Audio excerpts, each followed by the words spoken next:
Hi, Lissie. Hi, thanks so much for having me. Thank you for being here. And for those listening, this is Lissie's second time being here with us, which is awesome.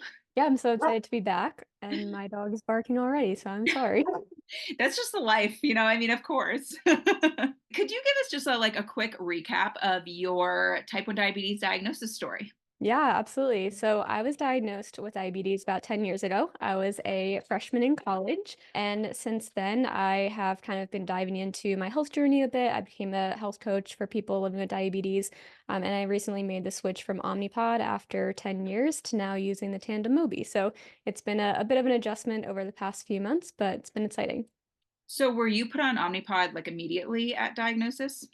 So I was on injections for about 6 months, but for me, to be transparent, I just did not like injections and I would purposely avoid eating. So about 6 months after being diagnosed, they said, let's go on a pump. And for me, the Omnipod was just the only choice because I was 19 and I didn't want anything with tubing.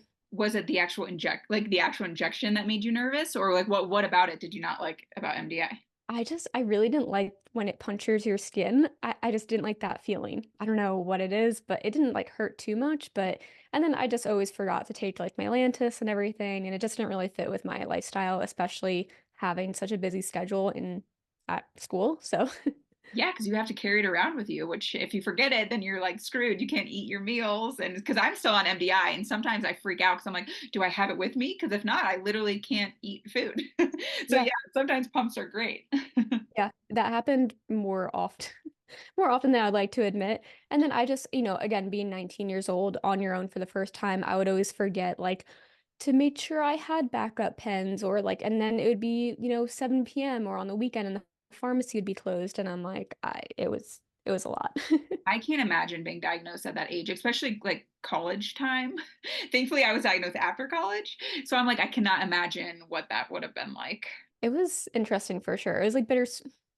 There's like two sides of it, like I was 19, so my parents didn't have to be so involved and like on top of it, which I'm grateful for. I give parents of people with diabetes so much credit because it's a lot. But on the other end, it's like there's nobody else responsible. It was me, I had to really be on top of it and take care of myself, and it was an adjustment after almost 2 decades. Yeah. Okay, so you were first put on, well, MDI, but then Omnipod. Which Omnipod version were you on? I used the arrows and I loved that. So that was the one. It literally looked like a brick. I got so many questions of what it was. I don't But think yeah, I've ever even seen a photo maybe of it. I'll have to send one to you. That's all I used for the first 10 years until they decided to discontinue it at the end of December last year. Okay. So I lived by that thing. I was so comfortable with it. It was annoying to have to carry something around, but like it just always worked so well for me. Can you talk more about just how Omnipod works in general? Like how often do you have to change it? Like how do you put the insulin in? Because I have actually never been on a pump. I've only been on MDI, so I don't even know how that works. Yeah, yeah. Okay. It's always so interesting hearing that. So the Omnipod right now is the only tubeless pump on the market. And again, that's why I gravitated towards it being 19 because I could be a little bit more discreet about it. You have to change it every 3 days. So it goes up to 200 units that you can fill it up with. And after 80 hours, I think it is, it completely disconnects. So you are forced to change it. And yeah, it's completely controlled by a PDM. At the time when I was using it, it didn't have the auto mode or anything like that. It didn't talk to my continuous glucose monitor, so I was completely manual. But yeah, you enter in your carbs, it translates that to a bolus dose using your carb ratios, and gives you a preset amount of insulin every hour based off of your basal rates. So when you first get Omnipod, within the PDM, you're like setting up your insulin to carb ratio. Yeah, so I had my basal rates were set by my endo, and then I had to set in my carb ratios and my correction factors, and that was used to basically I had to tell it what my blood sugars were and then tell it how many carbs I was eating. Now it's gotten a little bit smarter with the Omnipod 5 algorithm where it will talk to your Dexcom and it doesn't use basal rates anymore. So it will basically take your blood sugar reading, it'll take the data from your last pod and your total daily dose and it'll basically give your basal based on that, which that's part of the reason why I switched to the Mobi because I didn't love that algorithm of the Omnipod 5 not using preset basal rates, but some people love it. Interesting. So can you change your like before, I guess, could you have changed your basal rates based on the time of day? I could because I was completely manual with the arrows, but with the Omnipod 5 now, and again, I'll put in the disclaimer that I did go on the Omnipod 5 for about 6 months, but I didn't use auto mode. I was only manual mode because I was on the Dexcom G7 and those didn't connect. Mhm. So when you're in manual mode, you can have your preset basal rates. However, if you are in auto mode, you cannot. Very interesting. So also for auto mode, so this is where I always get confused. If your blood, let's say like, or can you set your range of like, oh, you want to be 70 to 140? Like, do you set a range like that? And then it will start giving you insulin, like a correction bolus if you go over that amount? Is that how that works? Kind of. So you can have your like your Dexcom, you can have your different ranges. However, with the Omnipod, it goes by target numbers. So the target for the Omnipod, you can have different kind of custom ones. They, I believe, start at 110. You can have 120, 130, and I think it goes up to 140 or 150. However, you can't go below that. The lowest target setting right now that's on the market, I believe, is Medtronic and that can go to, I don't want to mess up this number, but that has the lowest target.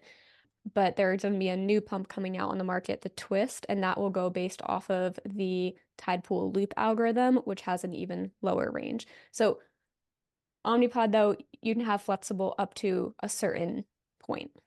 Okay, so you would say I want my ideal range to be 110. And so basically Omnipod's working for you, trying to get it to that number at all times, basically. Pretty much, yeah. Okay. Yeah, because I've never understood that. I'm like, how does that work? Just because it's very confusing. Yeah. When does it start giving you like a correction bolus, or do you have to do that manually still? So with the Omnipod 5, it doesn't give you correction boluses. It will only increase your basal. So which essentially acts like a correction. And then with the Tandem, it will give you corrections. And again, that's something that made me feel more comfortable, but Omnipod won't. Okay, so tell us about your switch to Tandem. So this is your first time on Tandem, Yeah, yeah. and you chose to go with the new Mobi version. Mm-hmm. Okay, so Yeah. tell us about the switch, how that went. Yeah. So, I mean, I got to a point last year where I had switched to the Omnipod 5 system. And some people asked me, well, why didn't you just go to the Omnipod Dash? Because I wasn't using the auto mode, which is a great valid question. I assumed that I would likely make the switch to auto mode once it integrated with the Dexcom G7, which it hasn't yet, but should be coming soon, I believe. But I was just having a lot of issues with the PDM. It was not delivering my boluses and just with the algorithm, what I was reading about it, it didn't seem like the best fit for me. And it started making me kind of think about, okay, well, why did I go on Omnipod in the first place? And for me at the time, it was really, really important to have a tubeless pump. Mhm. However, where I am at now, I'm 29, I'm married. I'm not trying to hide my diagnosis. It doesn't matter to me whether people see my pump or not. So I heard about the Tandem Mobi coming out, and it seemed like really the perfect fit between the Tandem algorithm and the Omnipod kind of features of being smaller and more discreet.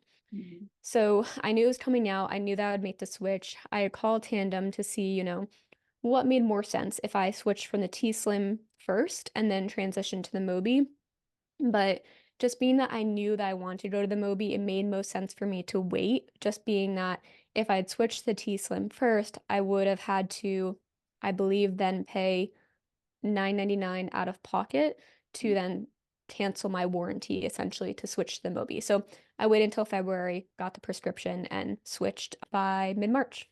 Wow. Okay. So, well, one, because you just brought up the warranty. Omnipod doesn't have a warranty, correct? It's only Tandem? Omnipod used to with the Arrows because it went through durable medical equipment, but the Omnipod 5 now goes through prescription. So technically you can have both the Omnipod and No. the Tandem if your insurance allows, which mine allows me to have both prescriptions. So like if I really wanted to go on a trip or something and being tubeless was really important, I could do that.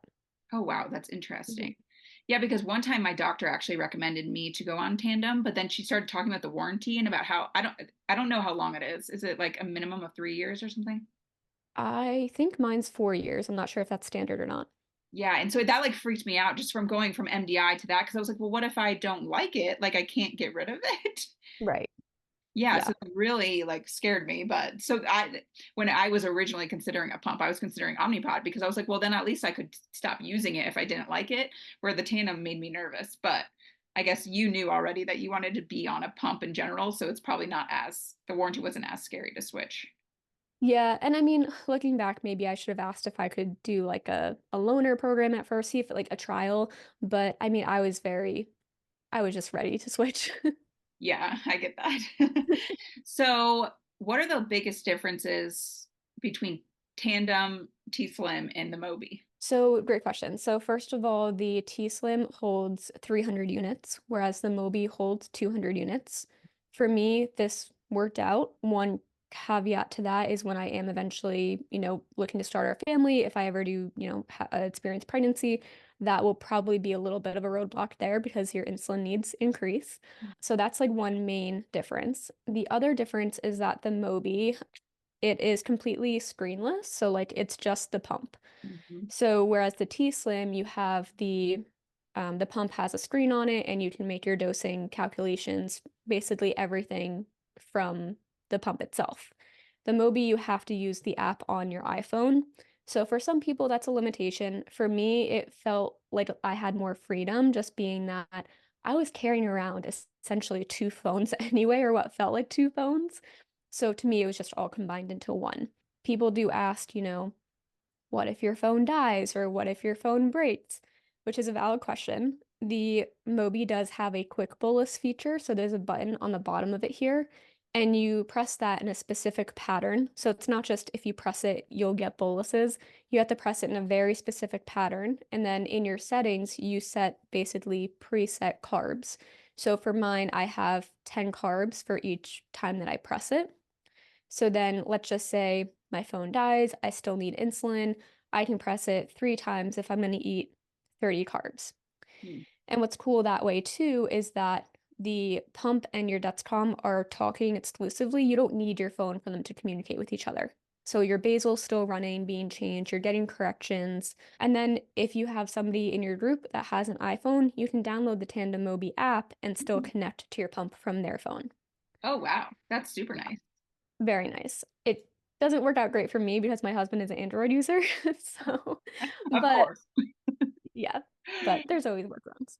Yeah, wow, that's really cool. And I'm actually shocked that this is the first phone app. Like, I'm surprised Omnipod doesn't have an app to use. Like, you still have to use that huge PDM. Yeah, apparently it's coming soon. The iPhone app was approved by the FDA, but they haven't come out with it yet.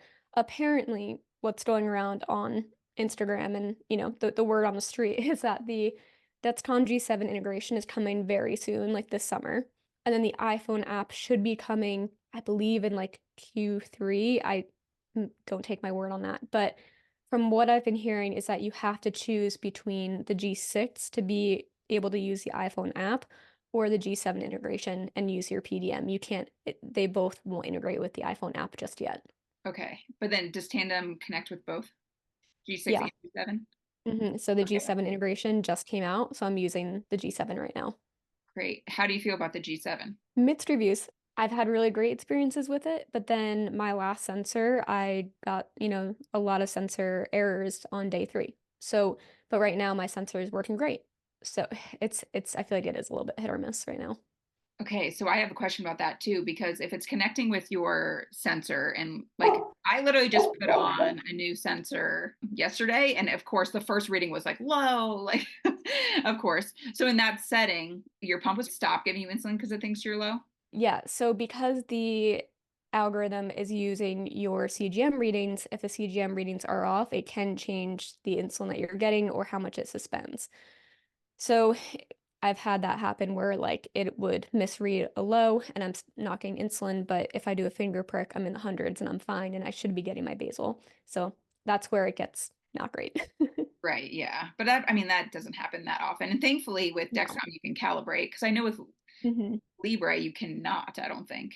I've never used the Libre, so I don't want to say, Yes. but Yeah, I'm not sure either. But I yeah. feel like I've interviewed somebody that said you couldn't.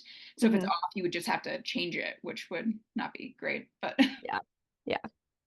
so as of right now, which one do you like better, Omnipod or Tandem Mobi? Tandem, hands down. I mean, to me, okay, so the number one thing is like that I really like is the versatility. So some people feel really limited by having a tube. I feel like it gives so many options because right now I'm wearing it on my stomach and I can just clip the Mobi to my pants. I can put it in my pocket. You can have different tubing lengths. So the shortest right now with the Mobi is the 5 inch. So that basically gives you as much of the tubeless experience as possible because you can use an adhesive sleeve to put the pump in, and basically you're not limited by the tubing anymore. Mhm. You can use a 23-inch tubing, which I'm using right now. To me, I kind of like that a little bit better, honestly, just because I have more freedom to put the pump in different places if I need to. Like I was wearing a dress yesterday, so I clipped the pump to like my bra. Like it didn't have to just stay on my stomach. Or you can do, I think the next step up is like 46 inches or something really long. I haven't tried that one, but there's a lot of versatility in the wear, which is really nice. And then for me, I just love the algorithm. I went into the pump, like using the pump, knowing that I felt really confident in my settings. So that helped. So, really, the Control IQ algorithm has just been like that cherry on top of preventing lows or, correcting for sticky highs, things like that. So, yeah, for me, it's hands down. I love the tandem. Yeah, so you mentioned the little pocket because I've seen some people on Instagram doing that. Like they're almost wearing it like an Omnipod. Hmm. Yeah. So that's just with like tape, or how does that work? Yeah. So, it's an adhesive sleeve. So, it looks like an adhesive sticker basically on your arm or wherever you're wearing it. And then it has like a pocket that you just like it has like a tray essentially that you can put the tube in and then a pocket that goes over it to hold it in. Oh, So I use that for running my 10K. It stayed in the entire time, didn't have to worry about it. I honestly forgot that it was there because it was just on my arm hanging out. But yeah, for people, that's like the only way that they wear it. Other people, they mix up the way that they wear it. It's really up to preference. because you just brought up exercise. How is exercise with the tandem if it's clipped to something? Like, does it bounce around? No, honestly, it stays right in place, which I actually, again, I really like because like I'm a weightlifter, so sometimes I do things that require the barbell to go across my stomach, like a hip thrust, and I can just like move the pump over. Whereas with the Omnipod, if that was on my stomach, it was on my stomach. If it was in the way, it was in the way. So it gives you a little bit more freedom. The infusion site, of course, is still there, but I barely notice that thing. It's so Yeah, that small. is really nice. Mhm. Have you ever gotten the tube caught on a door handle or anything yet? A few times maybe on like the kitchen cupboard, but it's honestly a lot stronger than you'd think. I've ripped it off one time. Last week I got a colonoscopy, so fun. But afterwards, I mean I was sedated, so then like afterwards you're getting changed and I was putting my shirt on and I just forgot that it was on my arm and I tugged it off. But normally I never do that because I'm aware that it's there. Yeah, and that's just gonna happen no matter Yeah. what. Like that could have happened to the Omnipod if you hit it too hard. Exactly. And that happened to me a lot. Yeah. What are the biggest differences? Because I know you mentioned some of them, but what are the biggest differences between Omnipod and Tandem? Like, why would somebody want to make that switch? The biggest one that I see inside of like Facebook groups or on TikTok or on social media is the algorithm.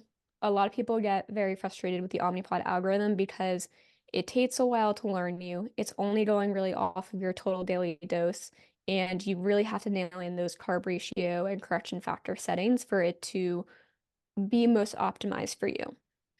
The tandem, again, like you can have different profiles. You can have like it's going off of your settings. So I have two main different profiles. One being like before ovulation, one being after ovulation, just because, the differences in how your cycle impacts your blood sugars.